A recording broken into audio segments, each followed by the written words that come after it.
So Ed, how did you first get involved here at Camp Mac? Well, it'd been through my church and my family. It was important to my parents that I come with friends from our church to Camp Mac in the summer. So you came as a camper? Correct. Nice. Did you come all through your younger years, or?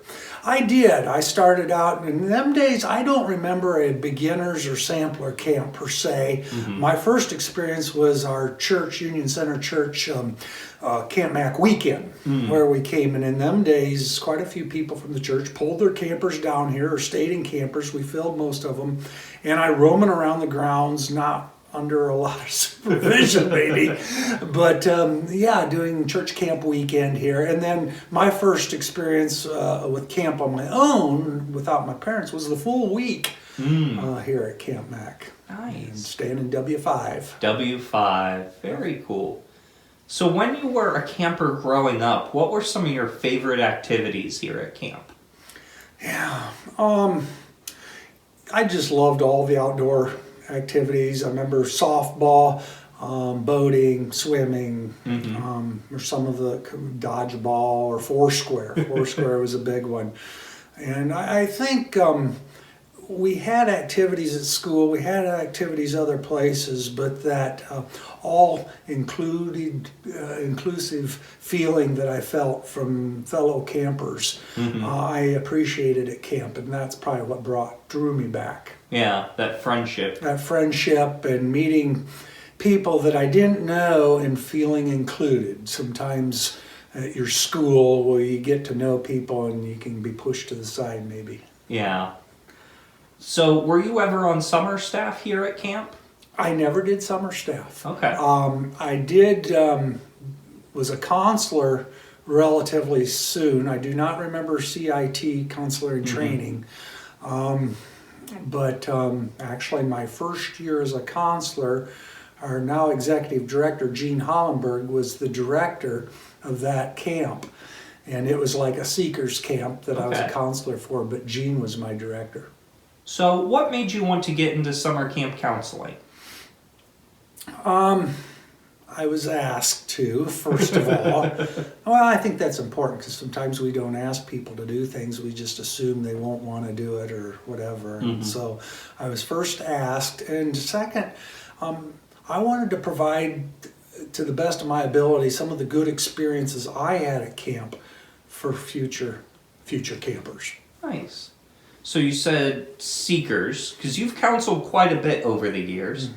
You've done seekers, you've done finders. You did archery a few years ago, correct? I've done followers. Okay. There was a point in time when I was first married, we did some beginners or samplers camps. Oh, fun. Where Rachel and I did that. Cool. So, with all your camp experiences, you've been able to do a lot of different things here over the years to experience a lot of things. What is one thing that you think you've done here at Camp Mac that you wish more people would experience? Well, it's new, so a lot of people haven't experienced it, and I know you know where I'm going Oh, with yes. this. But the High Ropes Challenge course that camp has spent money on and put in, especially there's an accessor program in it. So seekers, beginners don't get out on that.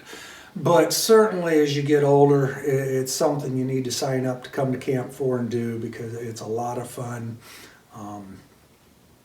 I'll stick with challenge course. So for people who haven't been out there yet, because it is a bit of a hike to get back out there, describe to them the different options that are out there. Well, I mean, we've had the rock climbing wall for quite a period of time. And so that's a starting point that a lot of people choose to do, and it's comfortable, it's all very safe, let me say that. Anything you do, even if you want to go to the very top tier, the toughest course, it's still very safe. You're cabled in, you're locked in, you're not going to get hurt. But you start with where you're comfortable, but the whole course challenges you, and there's a lot of, I think, self-building in accomplishing the course. Nice. And It's what I think is so neat about it. Yeah. Well, and you've really been out there quite a few times now, and so with all the different elements on the high ropes course specifically, I've seen you fly through them rather quickly.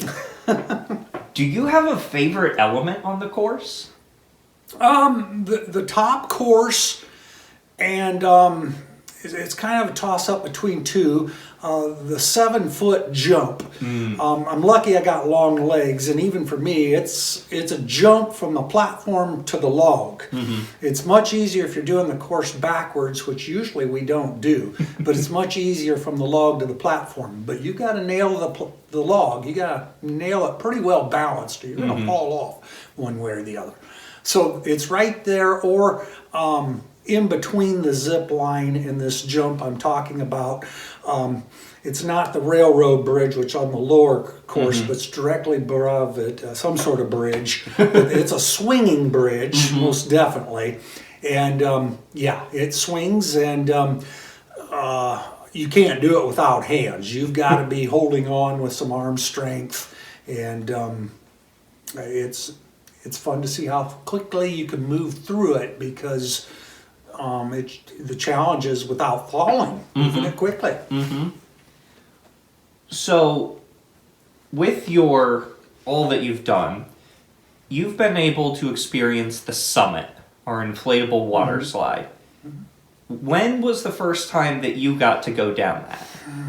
Good question. I don't know. Do you know what year it was put in? It's about 12 years old, I think. So, think you've been doing it all 12-ish years? Well, I haven't, because I've done camps where they don't allow people on it. So there was a few years there when I was only doing samplers and beginners, and a couple of years I've only done seekers, and they were not allowed on it. So unless I was sneaking around, I didn't do it. And I didn't sneak around. People that know me might, but I didn't. And so I've only maybe done 3-4 camps over the years that I was eligible for it. So I don't know, somewhere between 10 and more than 5 years back, though. Nice. So a few years ago now, you decided to join the camp board. And to many people who might not know the camp board, they're like, why would you go from something so fun and energetic like counseling to the board? Isn't that boring? So what made you decide to join camp board? Well, I guess I'll first ask you, what makes you think camp board is so boring? I don't think it is. I think others might have that perception. I get to hang out with you all enough. Yeah, I love people. Let's start there. And I love the business side, too, of what goes on at camp. And I think you asked a question earlier on, what brought you back as a counselor? Well, what would bring me back to be a board, or want to be a board member? It's the development of camp. I want to see camp succeed. I want to see camp grow. And I want to see people enjoying themselves when they're about Camp Mac. And yeah, that's why I come on Camp Mac board. Nice. Is there anything that you've been able to do as now a board member that you were surprised that you got to be involved with? I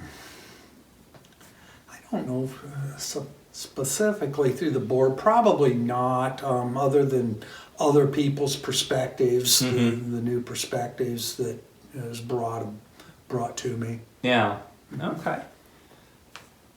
So, with all, you've probably counseled and been a team leader for hundreds of campers by now. I don't know. Quite a few, Quite at a few. least. Okay. What do you hope that any camper that comes to your camp takes away from their week here? Fun. Yeah, God. They need to come away with a feeling of having an enjoyable time and feeling God's presence. For me, God's presence is manifest in one another. The love for one another, and you not only giving that love, but then reciprocating, receiving that love for one another. And that's God. The love for one another is God. And so I want them to feel that and experience that friendship and experience the fun. Nice. So, in the next, as a board member, you do a lot of thinking about the future of camp. Mm-hmm. What are your hopes and dreams for the future of Camp Mac? Well, I think we're on the right track by making it a sanctuary where it's a safe place and experience the great outdoors. Young people are more and more on their tablets or iPhones. They're maybe not experiencing nature, and obviously camp has a wonderful opportunity for young people to experience nature. So I hope that continue and can grow. Beyond that, we're adding a lot of new things. We talked about the challenge course. We've talked about adding pickleball and talked about other frisbee golf, many other outdoor activities. But again, they're all outdoor activities for the primary aspect. And that's a good thing. It's a way we can continue to grow camp and build maybe in a way that the rest of the world is pulled back a little bit. Yeah. Do you have any especially fun memories, whether counseling or as a camper, that really stick with you? Yeah, I think popping popcorn is always singing around the campfire, a highlight of camp for me. For those that don't know me, if you come the week I'm working, we get popcorn every other night. And everybody gets it the first night of the camp, and most people get it one more night the week. You're likely to get it 2 or 3 more nights when I'm here, because I just love popping popcorn and sing. We sing every night, and there's something about a campfire with popcorn that is special. Well, thank you so much, Ed, for sharing some of your memories and experiences at Camp Mac, and thanks for all you do for our mission and ministry here. Well, I appreciate it, and I'll just add the summit is what we're raising money for today, and it's important. Last year we did not have it. I did a followers camp, or finders camp, and they recognized that it was gone. They were looking forward as they matured up, that it was their year to get to be on the summit. It was not there. And so hopefully we can get it back into the tradition of having a water slide and that big blow up floaty thing out in the water. Awesome. Thank you, Ed.